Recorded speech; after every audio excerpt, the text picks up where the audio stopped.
Now, let's get more into the specifics of some of these other verses. We're about halfway through the times that Jesus quoted Enoch, but here's where things go off the rails.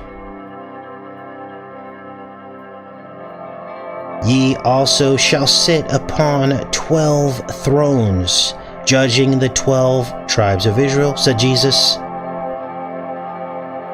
And Enoch says, I will place each of them on a throne of glory. Where are the 12 thrones? Well, I believe that they are the 12 intercranial nerves. There are exactly 12 pairs of intercranial nerves in your body. Here they are right here. In your brain, specifically. And they sit in the brain from this lower view. And they look a lot like thrones, don't they? And where did they come from? Well, you have 12 ribs in your body. And that represents the beast. And in order to get to the Father, you have to go up and ascend through Jesus, which is this area here, anatomically. Remember, all this really happened. The Son of Man is real. He came down. He died for us, was resurrected, and went back to heaven. But all of this is reflected in the anatomy of your body so that you could know who the Most High is, the one and only true God. Shed away all of the misinformation, all of the lies, and truly believe in the Son of God. Because it's all reflected in your flesh. And did he not come down and become flesh? There's a reason why the Bible keeps repeating that. Because the answers are in the flesh, are they not? So here are the 12 thrones, and you have to overcome the 12 ribs of the beast. You have to overcome the lower senses and ascend into the higher senses. The spiritual is what that means. Okay? All of this happens through Jesus. None of this is New Age. None of this is Gnostic. This is just new information in the last days. God created all of this. None of this contradicts the gospel. None of this contradicts the Bible. This is just more information. The 12 thrones going from the beast, the 2, 3, and 7 ribs that you have, that's room 237, that's the beast.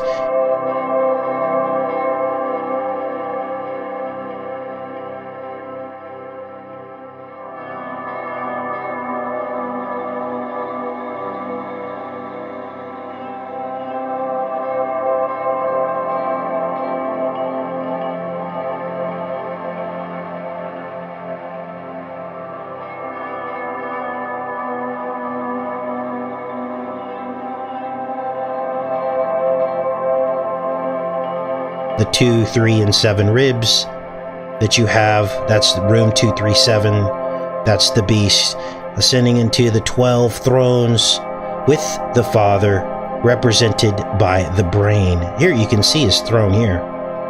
These are the armrests here, these 2 lobes. This is the chair, and in his lap sits Jesus. If you have eyes to see.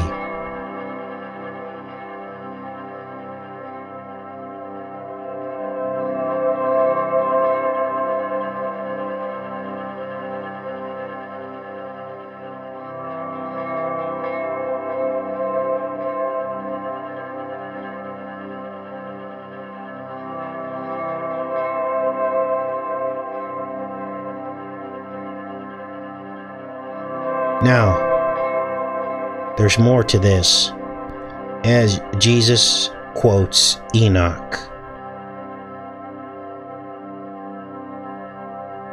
Between us and you, there is a great gulf, fixed by a chasm.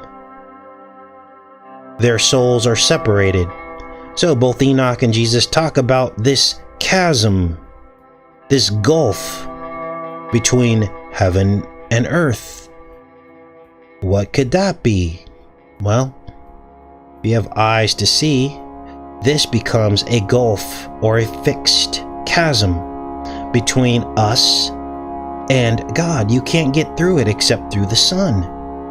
You can't get through this except through the crossing. And this is where the line of sight, the pathway of light, opens up into what is called the optic radiation, radiating outward into a mansion of many rooms, as you see right here,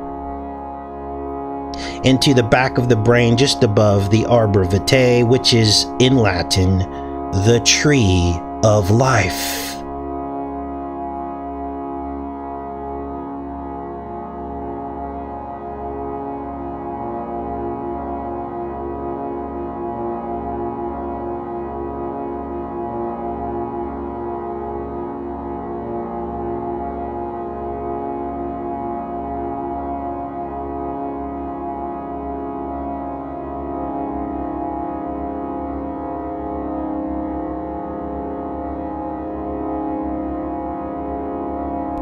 Is this all starting to sink in? Is this all starting to make sense?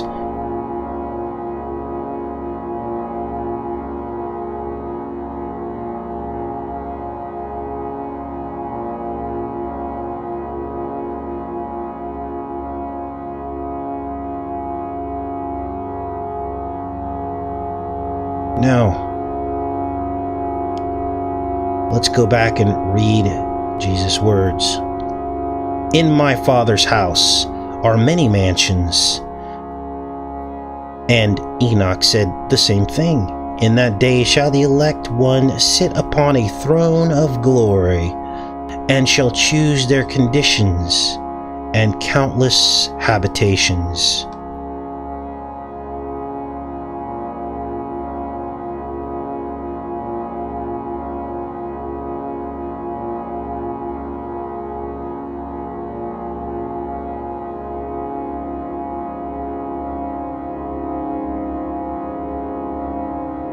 Interesting. That ye may be called the children of light. Aren't we talking about the pathway of light coming into the eyes? Said Jesus.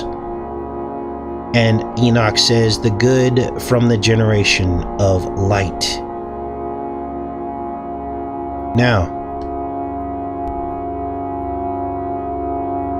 Jesus also talks about the waters. And it's interesting because that's everything we've been talking about. These waters, right? All of this is bathed in water. The cerebrospinal fluid surrounds your spine and your cerebrum of the brain. It's bathed in these waters, as is a child in the womb, bathed in waters in the womb, as is the universe inside the anatomy of the eye. It's all bathed in water. This is called the vitreous humor. There's also a lower portion, I believe this is the lower waters of hell, called the aqueous humor.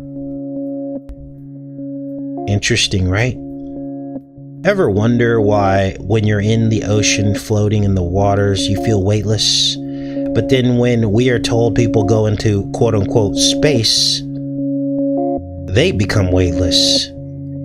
I believe those are the spiritual waters. Now, Casey, where are all the planets and meteors and all the stuff we see up in the sky? All that's floating inside here in the firmament. The only thing fixed to the walls are the stars. And the reason why they appear to spin is an optical illusion of the inner wall. It's like a reflection, the Spirit of God moving across the waters, spinning what we see in the sky.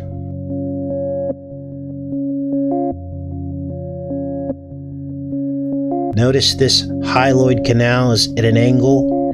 Guess what? It almost matches the exact angle of what we are told the Earth is tilted at. I bet you didn't know that either. This is our universe.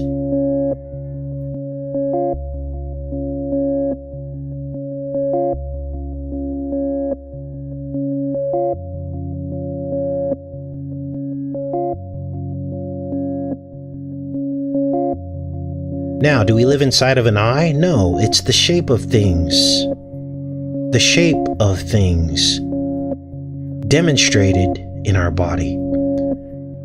In other words, the universe came first, the eye came later. It's just a copy, a map. So we don't live in an eye, we live in the shape of the universe. You see, truth is about semantics, and sometimes we get lost in the semantics and we can't see the forest from the trees. Interesting, the trees, because there are tree stumps all over the surface of the convex lens Earth that were cut off, according to the Book of Enoch. All the trees were cut down. All of the trees were cut down.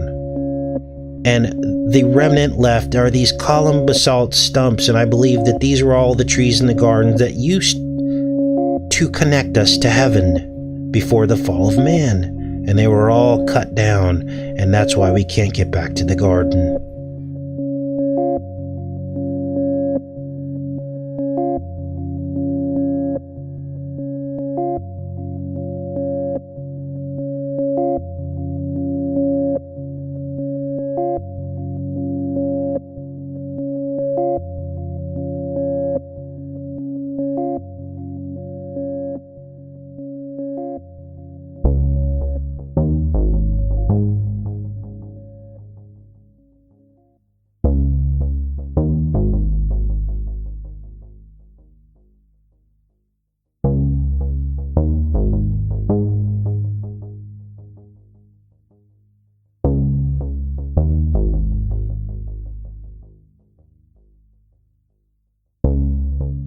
Now, during the days of Noah is when this happened, but these column basalt structures imagine the landscape. Noah, before the trees of the garden were cut down, the path to the garden, looking across the landscape, watching these conduits, these tree trunks rising up into the heavens, but having no power to travel through them into the other heavenly dimensions, into the dimensions of the garden, which Enoch tells us will be much like heaven.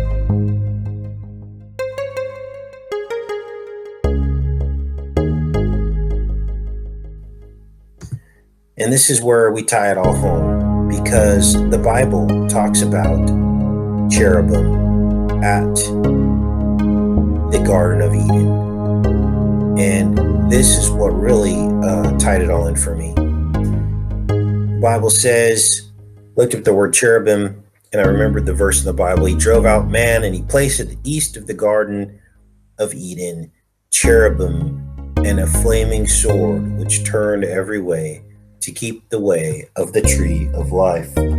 Now, this is going to blow you away, because I believe this is the tree of life, or was. We're cut off from it. So you see all these tree stumps all over the earth. Now, this goes deeper, because some people believe that these cherubim are the northern lights with their flaming swords. And this would make sense, because at the north there appears to be a giant flaming sword moving around, spinning, keeping the way to the tree of life.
The cerebral spinal fluid, the waters that never go dry, is what Jesus talks about.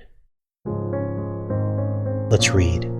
The water that I shall give him shall be in him a well of water, springing up into everlasting life. And then Enoch says, all the thirsty drank and were filled with wisdom, having their habitation with the righteous, the elect, and the holy. What could he possibly be talking about? The cerebral spinal fluid in your brain self-replenishes. And many of the places that hold this water are named after wells. They're called cisterns, which are wells. This is the anatomical metaphor for the waters of heaven that never run dry, self-replenishing eternal waters, created from what looked like a crown of thorns. And I'll let you go on that rabbit hole, because there is a microscopic image of the parts of this that create the cerebral spinal fluid that look like a crown of thorns, because that had to happen first so that we could have eternal waters, right? Look at this. Now, for greater detail on the image of Christ in this area in the back of the brain, I have many videos in the Body Code series that demonstrate the exact image of Christ in the back of the brain. This here is your arbor vitae, which is Latin for the tree of life. Vision is processed back here at the back of the brain, just above the arbor vitae, just above the tree of life, after you've gone through Jesus the cross.